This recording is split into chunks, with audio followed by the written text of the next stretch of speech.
Les gars, quel plaisir ce match, quel plaisir franchement pour un retour de Liga. On pouvait quasiment pas rêver mieux, surtout que voilà, le Barça ne nous faisait pas plaisir et on a enfin eu un vrai match. Avant que ce débrief ne commence, je tenais à vous dire que cette vidéo est sponsorisée par La Vista. La Vista, c'est un média de football qui mélange actualité, tactique avec un petit peu d'humour tout en donnant la parole aux supporters. Je les remercie évidemment pour sponsoriser cette vidéo. Je vous invite à aller vous abonner à leur compte Twitter et à leur chaîne YouTube. Quand je vous dis qu'ils mélangent l'actualité et la tactique, par exemple quand il y avait eu le transfert de Sané au Bayern Munich, ils n'avaient pas tout simplement fait une vidéo pour dire que Sané avait signé au Bayern. Ils avaient donné par exemple des tactiques ou des dispositifs que le Bayern pouvait faire pour mettre Sané dans les meilleures dispositions. Ils ont déjà travaillé avec quelques gros comme FC Geopolitics, Football Tactique et bientôt Lucarne Opposé. Donc je vous invite vraiment à aller les suivre. C'est un média qui vient de se lancer, qui là pour cette saison va faire énormément de contenu. En plus dernièrement j'ai donné une interview sur la saison à venir du FC Barcelone, donc je vous mets le lien dans la description. Donc voilà, le FC Barcelone est revenu, c'était le grand retour du Barça en match professionnel évidemment, parce qu'il y avait déjà eu les matchs amicaux avant,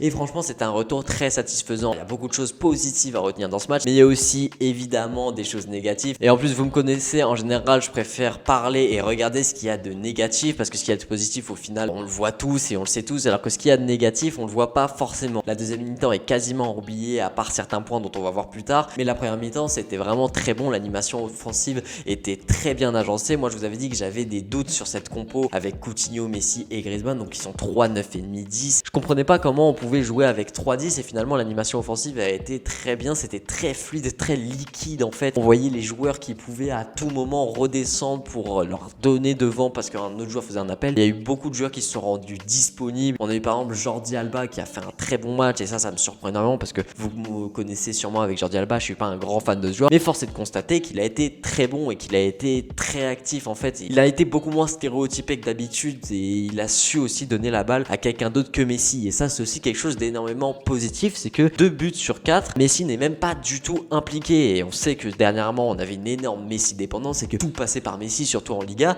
et là on voyait que tout ne passait pas par Messi et qu'il n'a pas été surresponsabilisé comme d'habitude. On lui a enlevé certaines fonctions entre guillemets et on ne lui a pas dit de tout faire, on lui a pas dit de faire le jeu, de faire la finition.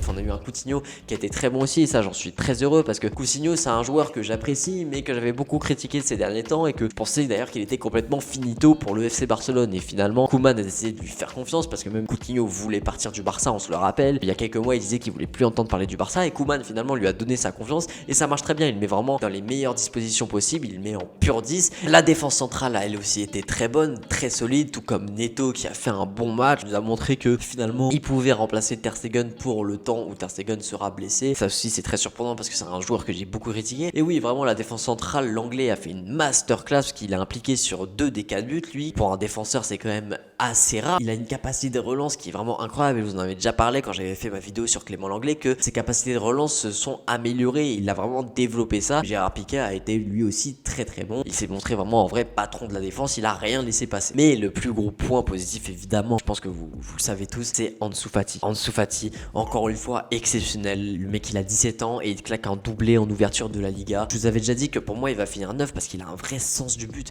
il a un sens du but qui est exceptionnel. Ansu Fati, on le voit sur les 2 buts, sa finition elle est impeccable, elle est chirurgicale, et depuis l'année dernière qu'il est en équipe A, c'est 15 tirs pour 10 buts. Je sais pas si on se rend compte à quel point cette stat est exceptionnelle, surtout pour un joueur de 17 ans, parce que de base la finition c'est quand même quelque chose qui se développe un petit peu plus tard pour ce genre de joueur. On sait que les jeunes joueurs souvent ont une finition qui laisse souvent à désirer, mais Ansu Fati, non, Ansu Fati il a une finition qui est exceptionnelle, et en plus de ça il est très bon dribbleur, en plus de ça il est très rapide. Non vraiment Ansu Fati c'est un pur crack, et même moi je disais qu'il devait pas être titulaire indiscutable au Barça, mais de match en match il nous prouve le contraire, de match en match il nous prouve que même à 17 ans il peut être titulaire. Alors évidemment, et même Koeman l'a dit, des fois il a des sautes de concentration on va dire, il y a des moments dans le match où pendant 5-10 minutes il se sent plus trop concentré, il passe un petit peu à côté, mais quand il est complètement concentré, quand il est à fond, quand il est impliqué, c'est exceptionnel, et le côté gauche revit grâce à lui, et je pense que c'est aussi grâce à lui que Jordi Alba redevient bon, parce que Jordi Alba c'est vrai que ces dernières années moi je l'ai beaucoup critiqué, mais il faut pas oublier non plus qu'il n'avait pas d'ailier gauche pour le soutenir. Il a le fait d'avoir un vrai ailier gauche qui jouait quand même bien axe gauche, mais voilà, Ansu Fati était quand même l'ailier gauche dans ce match, et bah ça a permis aussi à Jordi Alba de bien jouer. De toute façon c'est pas magique hein. Quand tu demandes aux joueurs de faire les efforts, quand tu demandes aux joueurs de venir chercher le ballon, quand tu demandes aux joueurs de se démarquer, et ben ça marche mieux. C'est pas magique hein. Franchement c'est pas magique. On a sorti un Barça qui a quand même beaucoup géré en deuxième mi-temps, et c'est un petit peu dommage. Évidemment on aurait préféré préféré voir encore plus de football régal en deuxième mi-temps. Mais c'est aussi logique que les joueurs et l'entraîneur veuillent gérer parce qu'on a quand même un énorme calendrier cette saison. En plus, avec le Covid, le championnat a repris plus tard. Donc, du coup, ça va encore rajouter des matchs en milieu de semaine. On rejoue jeudi. Il va falloir vraiment gérer cette saison. Et pour l'instant, c'est très bien fait. Et comme dernier point positif, on a eu aussi la très bonne entrée de Trincao qui a d'ailleurs failli marquer. À un moment, il est esselé entre 2-3 joueurs. Il arrive à les dribbler, lâcher une frappe pied gauche qui est arrêtée malheureusement pour lui par Asenjo. Et il est sur la continuité des matchs qu'il avait proposé en match amicaux avec le FC Barcelone. Trincao, on sent qu'il a ce profil pour le Barça. On sent qu'il peut jouer à droite au Barça avec un Messi dans l'axe et pour remplacer Griezmann, parce qu'on va voir plus tard que Griezmann c'était encore une fois compliqué. Très bonne entrée de Trincao et très bonne entrée aussi de Pjanic qui lui aussi devra prendre la place de Busquets dont on va lui aussi parler plus tard, qui fait partie des points négatifs. Sur sa première touche de balle il casse de ligne, voilà tout simplement.